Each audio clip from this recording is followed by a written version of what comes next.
adalah gembalaku, takkan kekurangan aku. Ia membaringkan aku di padang berumput hijau. Saudara-saudara yang terkasih di dalam Kristus, selamat pagi. Salam jumpa lagi dalam Sabda Siap Saji, Senin 13 November 2023. Hari biasa pekan ke-32. Marilah kita berdoa. Dalam nama Bapa dan Putra dan Roh Kudus. Amin. Allah Bapa sumber kebijaksanaan, Engkau senantiasa memperhatikan isi hati kami.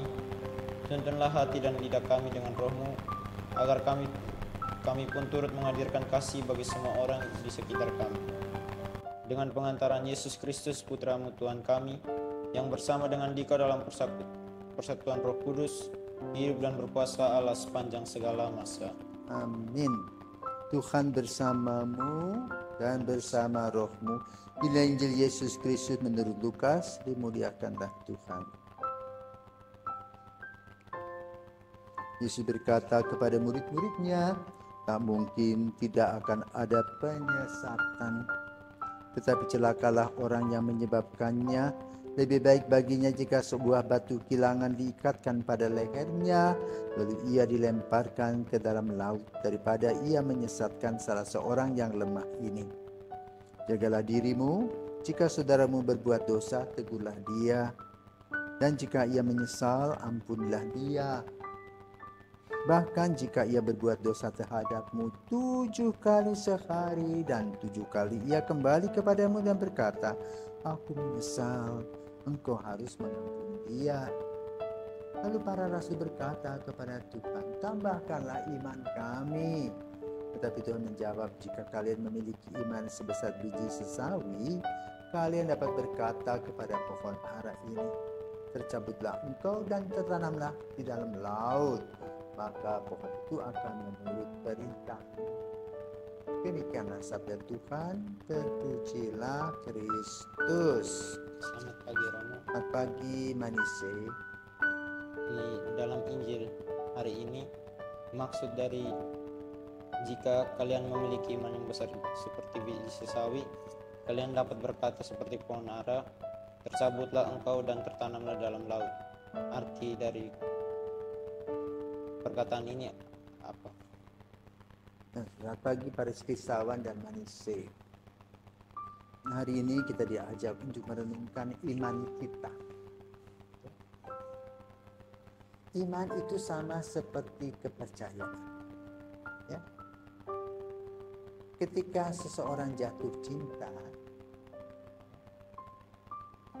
ada rasa tertarik, lalu magnet itu saling mendekat dan saling terbuka, ingin tahu siapa kamu, apakah kamu cocok dengan aku sepanjang hidupku, apakah tidak tertipu-tipu. Ya, biasanya waktu masa pacaran itu kan semuanya bagus-bagus, ya, pemuda-pemuda, ya, para sebenarnya juga begitu tuh, mengadakan pendekatan perkawanan. Ya, kalau pergi misalnya kamu pergi ke Tangerang itu ke sekolah, wah pakainya keren toh. Kalau di rumah di seminari gampang, cuci aja, nggak usah setrika, ditindas aja di kepala, besok pagi pakai gak apa-apa. Kenapa? Pas sama-sama cowok. Tapi kalau ke Tangerang licin deh, pagi-pagi semprot parfum. Kalau nggak percaya tanya Ray sama Vincent, ya. Nah, jadi dalam relasi satu sama lain tadi orang harus terbuka, baru merasa cocok. Sama seperti hidupmu dalam pertemanan, ya. Ada yang disebut teman, ada yang disebut sahabat. Teman itu kan ketika kamu senang aja dia datang, tapi sahabat ketika kamu sakit, ya, dia datang merawat kamu. Bila kamu ada kesalahan menegur kamu. Tapi teman-teman apalagi lawannya malah menyesat. Sering kan dulu sebelum ada Google itu, ya, sebelum ada PDF itu, ya, Kita tanya rumah si itu di mana? Ke sana utara, belok ke kanan, ternyata salah. Jadi sesatkan kita. Tapi dengan Google enggak, belok ke kiri, belok ke kanan, lurus dan sebagainya. Ya? Dan itulah yang harus diberikan, informasi itulah yang harus diberikan, yaitu informasi yang benar. Ya? Tidak boleh menyesatkan. Kedua, juga dari perilaku. Ya? Kita tidak boleh membuat orang terperosok. Contoh misalnya, banyak orang di penjara itu, anak-anak muda, karena diberi coba minum narkoba, lalu jualan narkoba dengan mengatakan untungnya sekian, tetapi ternyata apa terjadi? Kata polisi, itu namanya penyesalan. Maka orang itu harus dihukum. Kenapa? Dengan dimasukkan di penjara, anak-anak muda itu masa depannya suram, karena sudah dicatat di kantor polisi. Kemanapun dengar berita itu sudah ditangkap. Karena itu dalam kehidupan kita juga yang berkaitan dengan dosa.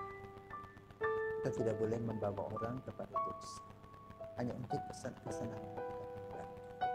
Tetapi kita mempunyai kewajiban membawa orang-orang kepada Yesus dalam terangnya, sehingga tidak ada kegelapan di dalam kehidupan. Inilah yang diperlukan oleh kita dengan kata-kata. Ya. Kalau kalian memiliki iman sebesar biji sesawi sejak kecil, tetapi dengan full ya, dengan percaya penuh kepada Tuhan, Tuhan pasti membantu. Itulah yang perlu bagi kehidupan iman kita. Kecil tapi mantap. Semoga Tuhan memberkati.